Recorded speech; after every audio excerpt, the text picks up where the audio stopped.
حدیث موجود ہے متفقن علیہ اور بخاری میں ذرا ڈیٹیل کے ساتھ ہے، انٹرنیشنل نمبر کے مطابق 2812۔ مسجد نبوی کی تعمیر کے دوران یا غزوہ خندق میں خندق کھودتے ہوئے، ان دونوں میں سے کوئی ایک موقع تھا۔ ابو سعید خدری رضی اللہ تعالیٰ عنہ کہتے ہیں کہ صحابہ کرام پتھر لا رہے تھے تعمیر کے لیے، یہ پتھر اٹھا رہے تھے، باقی اصحاب ایک ایک پتھر اٹھاتے تھے، سیدنا عمار ابن یاسر دو دو پتھر، اتنا ان کا ایمان کا جذبہ۔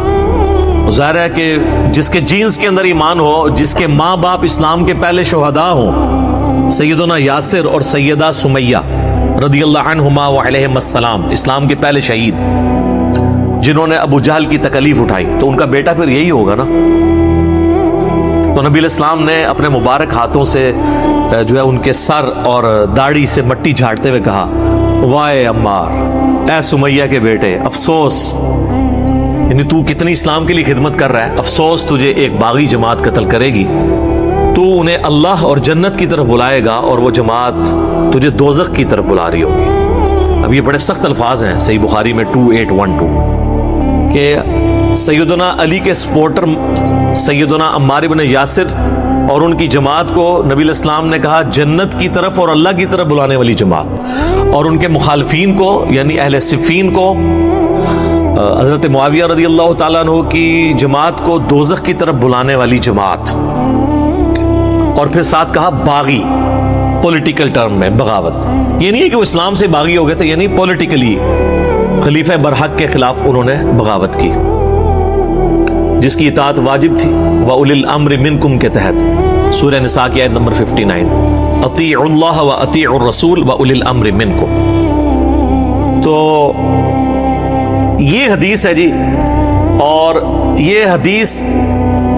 جب پریکٹیکلی سامنے آئی جنگ صفین میں، سیدنا عمار بن یاسر شہید ہوئے،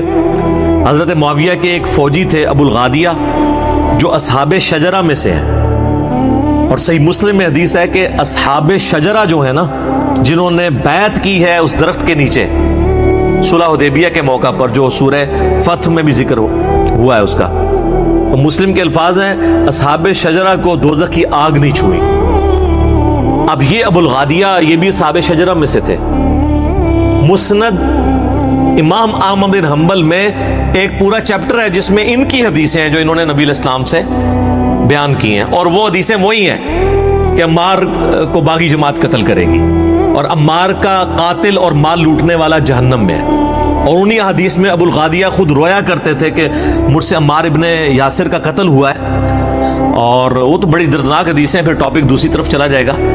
وہ آپ ریسرچ پیپر میں پڑھ لیجئے گا، وہ میں اینڈ پہ بتا بھی دوں گا انشاءاللہ۔ تو ابو الغادیہ سے ہوا، اور اس پہ بعض لوگوں نے کوشش کی کہ جی ابو الغادیہ جو ہے وہ اتنا بڑا جرم کر کے بھی بخشے جائیں گے کیونکہ اصحاب شجرہ میں سے ہیں، تو شیخ ناصر الدین البانی، جن کو اہل حدیث تو اپنا محدث اور اس دور کا امام بخاری مانتے ہیں، باقی مکاتب فکر میں بھی اہل علم ان کی قدر کرتے ہیں، انہوں نے سلسلہ احادیث صحیحہ میں باقاعدہ بحث کی کہ یہ بہت مشکل تعویل ہے جو آپ کر رہے ہیں، اور انہوں نے کہا چونکہ نبی علیہ السلام نے اسپیسیفکلی فرما دیا ہے، تو جو عام دلیل ہوتی ہے وہ خاص دلیل عام دلیل کو ختم کر دیتی ہے، عام دلیل کبھی خاص دلیل کو ختم نہیں کرتی، اور یہ اہل حدیثوں کو بات پتہ ہے، جب ہم انہیں کہتے ہیں نا وَإِذَا قُرِئَ الْقُرْآنُ فَاسْتَمِعُوا لَهُ، تو وہ کہتے ہیں یہ تو جنرل ہے، ہم اس کو ختم کرتے ہیں لا صلاۃ لمن لم یقرأ بفاتحۃ الکتاب سے، وہ کہتے ہیں وہ خاص ہے کہ جو فاتحہ نہیں پڑھتا اس کی نماز نہیں ہوتی، لہٰذا یہ جو جنرل آیت ہے اس میں یہ ایک تخصیص آ جائے گی کہ فاتحہ آپ پڑھ سکتے ہیں امام کے پیچھے بھی، ایک علیحدہ سے ایک ٹاپک ہے۔ یہاں پہ وہ بھول جاتے ہیں کہ جب اسپیسیفکلی آ گیا کہ عمار کا قاتل اور مال لوٹنے والا جہنم میں ہے، المستدرک الحاکم میں حدیث ہے، مسند امام احمد میں، تو وہ عام والی بشارت اس سے گئی، لیکن یہ ہمیشہ کے لیے جہنم میں نہیں، الٹیمیٹلی ہر مسلمان کو جس نے ایک دفعہ بھی کلمہ پڑھا ہے وہ جنت میں جانے میں انشاءاللہ کامیاب ہو جائے گا۔ باقی آخرت کے معاملے میں نے آپ کو ایک ٹیکنیکل بحثیں کی ہیں، اللہم اجرنا من النار، آمین ثم آمین۔ تو یہ حدیث، اور اس کے بعد جب یہ سارا معاملات ہوئے تو پھر اہل سنت کے ہاں یہ چیز اسٹیبلش ہو گئی کہ حضرت علی رضی اللہ تعالیٰ عنہ کی ساری جنگیں حق پر مبنی تھیں اور مخالفین باغی تھے. البتہ اس میں اختلاف ہے کہ مخالفین کی جو بغاوت ہے وہ اجتہادی خطا کے طور پہ شمار کی جائے گی یا ہٹ درمی کے اوپر، اس میں اختلاف ہے. پھر اس میں بھی ایک جز کے اوپر اتفاق ہے کہ جو اہل جمل ہیں، یعنی سیدہ عائشہ، سیدنا طلحہ، سیدنا زبیر رضی اللہ عنہم اجمعین وعلیہم السلام اجمعین، چونکہ انہوں نے اپنی اس غلطی سے رجوع کر لیا تھا بعد میں اور شرمسار تھے، لہٰذا ان کی غلطی کو اجتہادی غلطی کے طور پہ ایکسیپٹ کیا جائے گا اس حوالے سے کہ اللہ تعالیٰ معاف فرمانے والا ہے. اور مولا علی نے بھی ان کو معاف کر دیا. وہ المستدرک للحاکم میں، المصنف ابن ابی شیبہ میں اور کئی کتابوں میں، سنن الکبریٰ للنسائی کے اندر حدیث موجود ہے کہ مولا علی نے کہا کہ میں اللہ سے امید کرتا ہوں، یہ سورۃ الحجر کے اندر جو آیت ہے کہ اہل ایمان آمنے سامنے بیٹھے ہوئے ہوں گے جنت میں تختوں کے اوپر، اور اللہ تعالیٰ ان کے دلوں سے میل دور کر دے گا اور وہ جنت میں پہنچ جائیں گے. میں اللہ سے امید کرتا ہوں کہ یہ بشارت میرے طلحہ، زبیر اور عثمان بن عفان کے لیے رضی اللہ عنہم اجمعین، کے ہمارے دلوں میں جو ایک دوسرے کے بارے میں چیز آ گئی ہے وہ اللہ تعالیٰ دور کر دے گا. لیکن جہاں تک تعلق ہے حضرت معاویہ رضی اللہ تعالیٰ عنہ کا، ان کو حضرت علی نے معاف نہیں کیا، اس لیے کہ وہ حضرت علی کی زندگی میں بھی اپنی اس خطا کے اوپر قائم رہے اور اس کے بعد 20 سال زندہ رہے اور مرتے دم تک انہوں نے رجوع نہیں کیا. اسی لیے سیدنا علی نے ان کے بارے میں ڈیفرنٹ ایٹیچیوڈ رکھا. میرے استاد ڈاکٹر اسرار صاحب رحمہ اللہ تعالیٰ نے سورۃ الحجر کی انہی آیات کی تفسیر میں بیان القرآن میں یہ کہہ دیا تھا،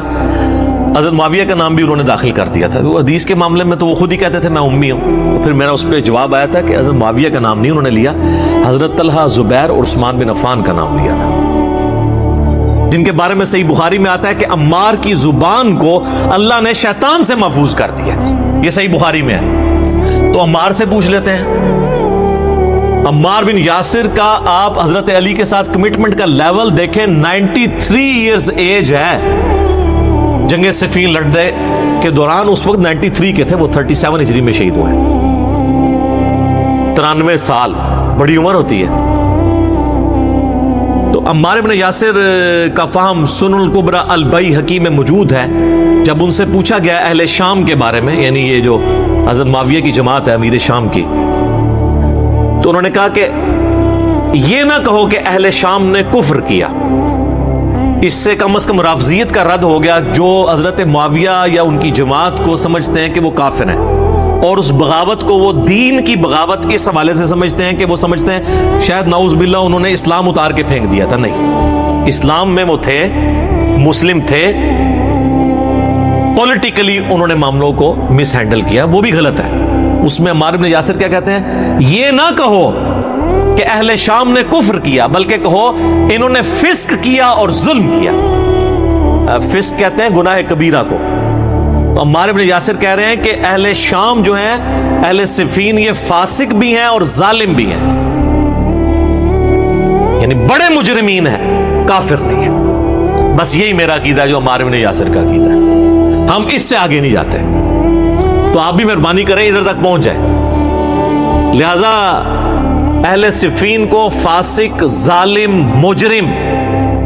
باغی، دوزخ کی طرف بلانے والے، یہ سارے کے سارے الفاظ بالکل جسٹیفائی ہو گئے. عمار بن یاسر کا فہم بھی، سلف کا فہم بھی آ گیا. اب کوئی عمار بن یاسر کے فہم کو چھوڑ کے کوئی ریالوں والے مولوی کے فہم کو اپنا فہم مان رہا ہے تو اس کی اپنی قسمت ہے.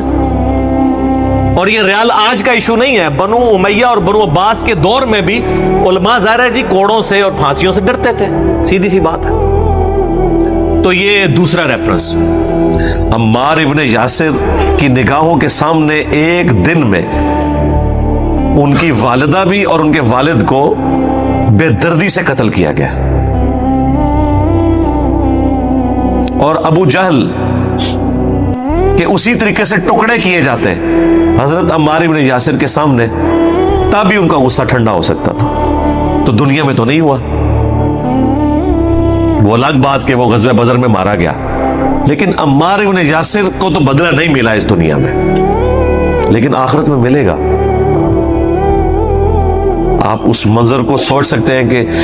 عمار بن یاسر کو باندھا ہوا ہے اور ان کی والدہ سمیہ کو سامنے 2 ٹانگوں سے مختلف اونٹوں کے ساتھ باندھا گیا اور مخالف سمت میں بھگائے گئے اور جسم کے 2 ٹکڑے کر دیے. میں تو کہتا ہوں کہ یہ تو انسان اپنی قبر تک سین نہیں بھلا سکتا جس کی آنکھوں کے سامنے یہ سین ہو جائے. والد کو قتل کر دیا گیا, ایک دن میں ماں باپ چھین لیے, اور اتنا سٹرونگ قبائلی سسٹم میں بانڈ ہوتا تھا, اور بچہ بھی اکلوتا. اسلام کے پہلے شہداء ہیں حضرت عمار کے والدین حضرت یاسر اور سیدہ سمیہ رضی اللہ عنہما وعلیہم السلام. لیکن آخرت میں بدلہ ملے گا. دیکھیں نا جی, حضرت عمار ابن یاسر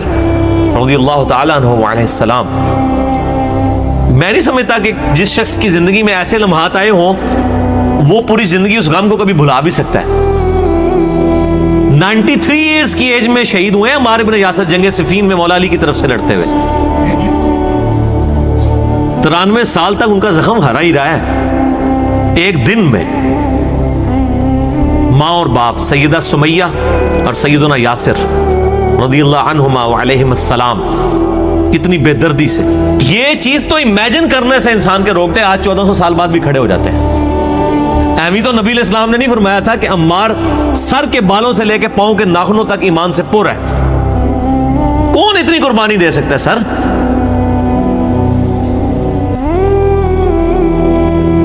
اب جو عمار ابن یاسر ہیں انہوں نے تو اپنے ماں باپ کے دشمنوں کا انجام تو اپنے سامنے غزوہ بدر میں دیکھ لیا, لیکن سیدہ سمیہ نے تو اپنے قاتل کا انجام نہیں دیکھا نا, نہ سیدنا یاسر نے.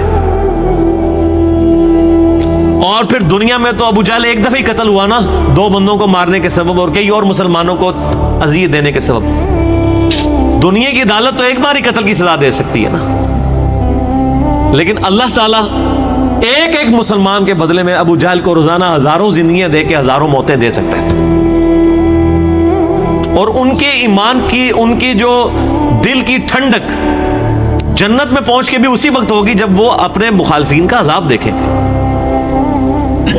ہم آج یعنی بیٹھ کے سوچتے ہیں کہ یا اللہ ہمیں جنت میں جانے کی جتنی خوشی ہے